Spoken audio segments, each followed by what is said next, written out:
नमस्कार दोस्त, मैं ओम प्रकाश गुर्जर।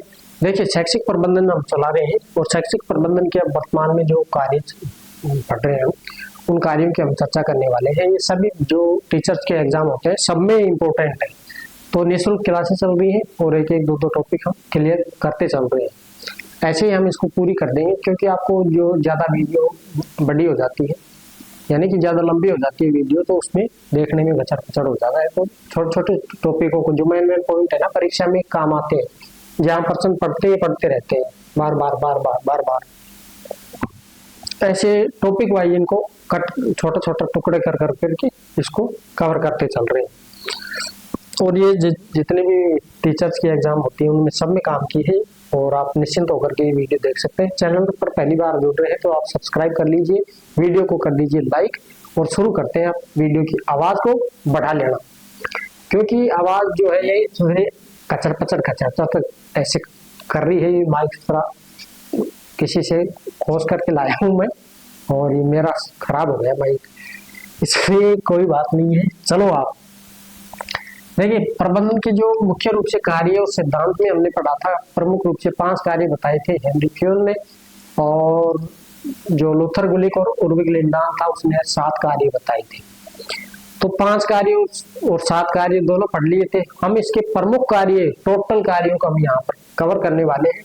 टोटल कार्य कितने उनको हम देखने वाले हैं। इसमें हेनरी फ्यूल के भी आ जाएंगे और लूथर गुलिक के भी आ जाएंगे। तो प्रबंधन के प्रमुख कार्य कौन कौन से? सबसे पहले अगर हम बात करें तो सबसे पहले आपको घबराना नहीं है, और हम बात कर रहे हैं सबसे पहला कार्य नियोजन। नियोजन, ठीक। नियोजन के अलावा बात करें हम संगठन की, नियोजन के अलावा संगठन हो गया, फिर निर्देशन, फिर समन्वय, समन्वय के अलावा नियंत्रण, नियंत्रण या इसको बोलते हैं प्रणाली तंत्र, प्रणाली तंत्र, ठीक है। तो और जो है इसके अलावा जैसे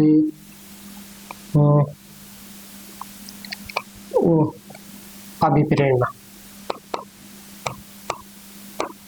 अभिप्रेरणा, अभिप्रेरणा के अलावा संप्रेषण, संप्रेषण के अलावा एकीकरण, एकीकरण के अलावा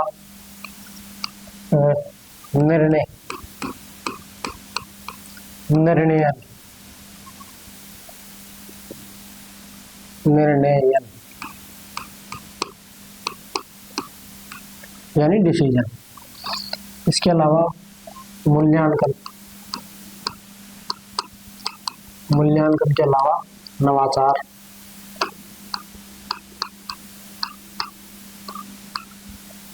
और नवाचार के अलावा हम बात करें तो जो है स्टाफिंग यानी नियुक्ति, नियुक्ति, नियुक्ति के अलावा अगर हम बात करें तो हो जाएगी आपकी क्या, नियुक्ति यानी स्टाफिंग, उसको स्टाफिंग बोलते हैं, स्टाफिंग, नियुक्तिकरण। नियुक्तिकरण के अलावा हो जाएगा आपका और अभिलेख, अभिलेख इसी को बोलते हैं आलेख, रिपोर्ट तैयार करना, रिपोर्ट या प्रतिवेदन, इसी को प्रतिवेदन भी बोल सकते हैं, प्रतिवेदन। प्रतिवेदन के अलावा हम बात करें बजट, बजट या आय व्यय, आय व्यय। तो ये प्रमुख कार्य होते हैं। इसको हमें इंग्लिश की अगर हम बात करें, इंग्लिश में लिख देते हैं इसको, ये नियोजन को बोलते हैं प्लानिंग, प्लानिंग। संगठन यानी ऑर्गेनाइजेशन, ऑर्गेनाइजेशन। निर्देशन को बोलते हैं कमांड, और समन्वय को बोलते हैं कोऑर्डिनेशन। कोऑर्डिनेशन। नियंत्रण प्रणाली जो होती है, नियंत्रण प्रणाली को बोलते हैं हम कंट्रोल।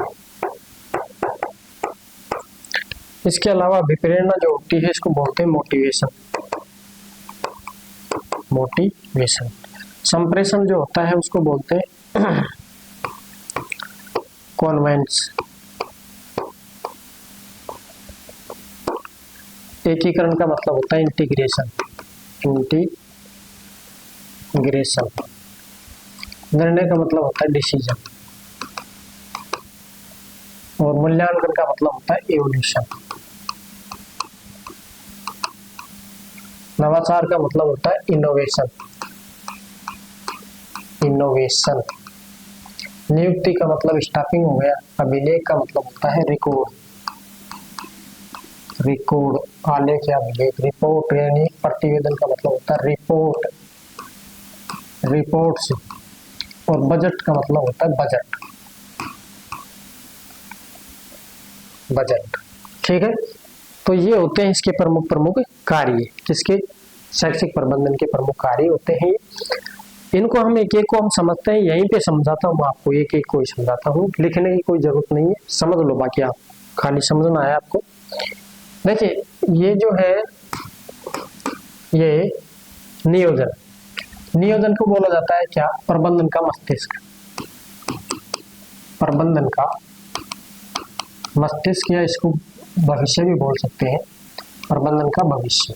प्लानिंग, पहले से प्लानिंग की जाती है कि भाई अपने को संस्था खोलनी है, संस्था के अंदर कितने जो है कर्मचारी रखने हैं, कौन कौन क्या क्या कार्य करेगा, ये प्लानिंग आपको पहले से बनानी होती है, तो उसको बोलते हैं नियोजन। और नियोजन पूरे के भविष्य को देख करके किया जाता है कि अब वर्तमान की जो परिस्थितियां देखेंगे, पहले भूतकाल के अंदर जो उनके अनुभव होते हैं ना, कोई संस्था खोल रहा है तो पहले भूतकाल में उसने कहीं पढ़ाया होगा, कोई संस्था, शिक्षा की संस्था खोल रहा है, या कोई हो सकता है और कोई कार्य किया होगा उसने, तो वो कहीं पे कार्य किया होगा तो उसका अनुभव हुआ होगा, तो जैसे अनुभव लिया फिर उसने अब वर्तमान की जो परिस्थितियां चल रही है उसके अकॉर्डिंग संस्था को स्टेबल किया, यानी कि स्थापित किया, भविष्य को ध्यान में रख करके कि हम आगे जाकर के ऐसा करेंगे, इससे ये होगा, फिर इससे कार्य को आगे बढ़ाते बढ़ाते इस कार्य में ऐसे ऐसे बढ़ाएंगे हम, और फिर आगे ऐसे हो जाएगा। तो वो क्या है? नियोजन। फिर संगठन। संगठन यानी कि विद्यालय है, कोई संस्था खोल रहे हैं तो कोई काम करने वाले जो कर्मचारी है वो पेड़ के नीचे बैठ के काम थोड़ी करेंगे, उसके लिए संस्था चाहिए। तो संस्था जैसे स्कूल में आप पढ़ाने जाते हैं तो बोर्ड बार्ड चौक चाक ये कहाँ रखेंगे? अगर कोई कमरा उमरा नहीं है तो झोपड़ी बनाएंगे, कुछ तो बनाएंगे वहां रखने के लिए है। हो सकता है आंधी के अंदर झोपड़ी को उठा ले आंधी, तो फिर वो तो खाली खंडर ही है, वो ऊपर से चोरा उरा के कबाड़ उबाड़ के अंदर उसको साफ कर देगा। तो उसके लिए संगठन यानी कि वो भवन भी होना चाहिए, उसकी बिल्डिंग होनी चाहिए एक प्रकार से, उसके अंदर कर्मचारी रहेंगे। स्कूल के अंदर विद्यार्थी उसके अंदर बैठेंगे, बरसात आ गई तो कमरे के अंदर जाएंगे वो है, सर्दी लग रही है तो धूप निकल रही है बाहर तो उसको बाहर बैठाएंगे, तो ये कमरा जरूरी होता है, संगठन होता है। अब संगठन के अंदर दो तत्व पाए जाते हैं। दो तत्व कौन कौन से? एक तो भौतिक संसाधन और एक मानवीय संसाधन। शिक्षक हो गया, छात्र हो गया, वहाँ के जो और भी जो कर्मचारी हैं, परिजन हैं, और शिक्षा के अधिकारी हैं, उसकी जो समिति है, नहीं वो समिति तो बात है, ये जो जीवित है ना ये प्राणी, ये किस में आएंगे? मानवीय संसाधन, यानी कि जो हिल डुल सकता है अपने आप, वो क्या है? वो मानवीय संसाधन। जो चल सकता है वो मानवीय संसाधन।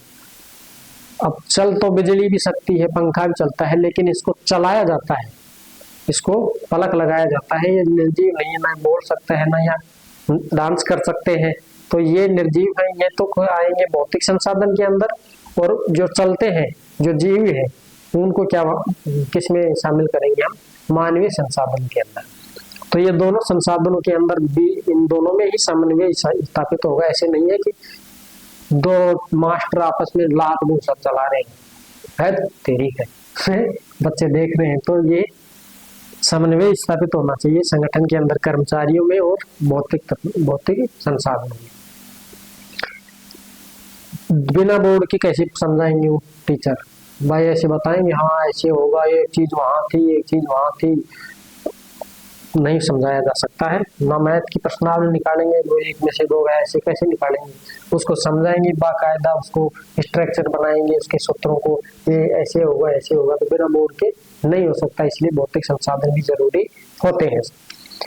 निर्देशन, उसको कमांड दिया जाए, प्रिंसिपल कमांड देता है बाकी सारी स्टाफ को कि आपको ऐसे करना है, कि ये आपकी सारणी है 8 बजे से 9 बजे तक आपको इस क्लास में रहना है। प्रत्येक टीचर को अलग अलग सारणी समझाई जाती है।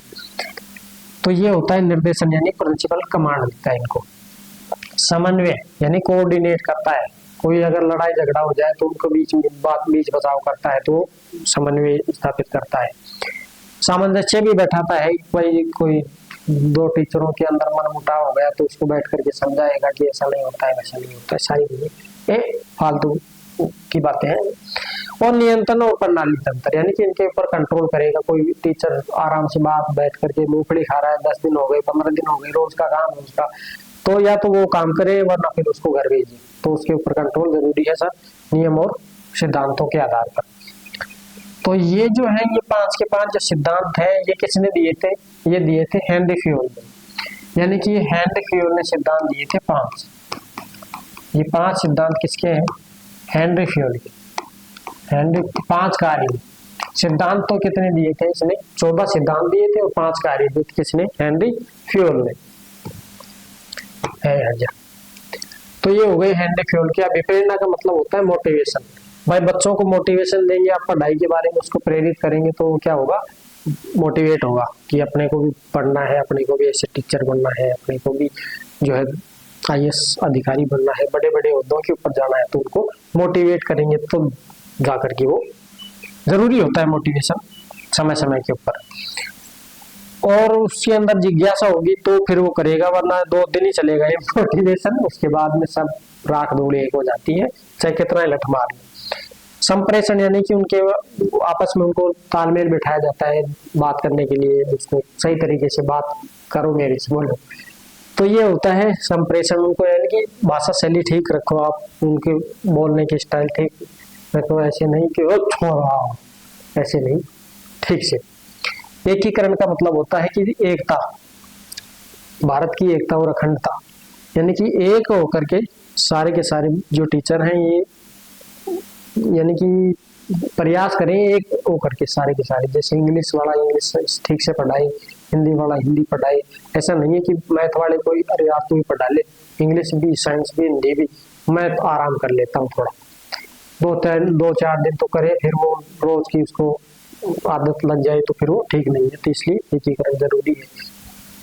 तो डिसीजन यानी कि निर्णय किया जाता है कि अपने को क्या करना भी है, कुछ से नहीं करना है, तो वो डिसीजन पहले किया जाता है। फिर इसका मूल्यांकन यानी कि जो पढ़ा दिया पूरा चैप्टर हो गया, इसका मूल्यांकन यानी कि इस बच्चे को कितना क्या याद हुआ है, तो उसको कमियां क्या रही है इसकी, क्या क्या इसको याद हो चुका है और क्या भूल चुका है, वो मूल्यांकन में तय होता है कि इसने क्या रिजल्ट, यानी कि रिजल्ट सामने आ जाता है। तो उस रिजल्ट के ऊपर फिर काम किया जाएगा, कब, मूल्यांकन करने के बाद में। तो मूल्यांकन समय समय के ऊपर जरूरी है। नवाचार यानी कि मूल्यांकन करने के बाद में उसमें जो कमियां हुई हैं तो वो बच्चे को समझ में नहीं आई है, तो उसको कोई नई विधियां पकड़नी पड़ेंगी समझाने के लिए, तो उसको बोलेंगे नवाचार, नए तौर तरीके विकसित करना, तो नवाचार में आएगा। फिर नियुक्ति यानी कि स्टाफिंग करना, भाई कमी रह गई है तो उसको स्टाफ करे, काम को भी वजन स्टाफ में होगा, जिसकी जो योग्यता है उसको वैसे ही बांटा जाएगा स्टाफ के आधार पर। अभिलेख और आलेख तैयार करना, आपने जो किया है उसका पूरा का पूरा अभिलेख बनाना कि हमने ये चीजें इन्वॉल्व की हैं, तो इनमें ये अपने को रिजल्ट मिला है, तो उसका अभिलेख बनाना यानी कि मंथली रिपोर्ट बनाना। फिर उसका प्रतिवेदन तैयार करना कि जो कमियां रही हैं वो इस महीने की ये कमियां रही हैं तो उसको अगले महीने पूरा करना। फिर उसके बाद में बजट बनाना कि भाई अब साल पूरा हो गया है तो अपना जो पहले का वाला बजट था उसमें ये लाभ मिला है ये हानियां हुई हैं, तो वो बजट के अंदर आएगा। और अब बजट बनाएंगे तो उसके अंदर जो टारगेट जो बचे हुए हैं उन टारगेटों को पूरा करेंगे, उसके अंदर पैसे की ज्यादा खपत होगी तो उसके आधार पर ये पैसे की व्यवस्था करी जाएगी और बजट और वायदे के अंदर इसको देखा जाएगा। तो ये होती है सर पूरी की पूरी प्रबंधन के प्रमुख कार्य होते हैं, और ये कार्य आपके सामने है। तो ये है प्रमुख कार्य, इसको आपको देखना है, स्क्रीनशॉट ले लेना आराम से, कोई दिक्कत वाली बात नहीं है। फिर मिलते हैं नेक्स्ट वीडियो में। Thank you.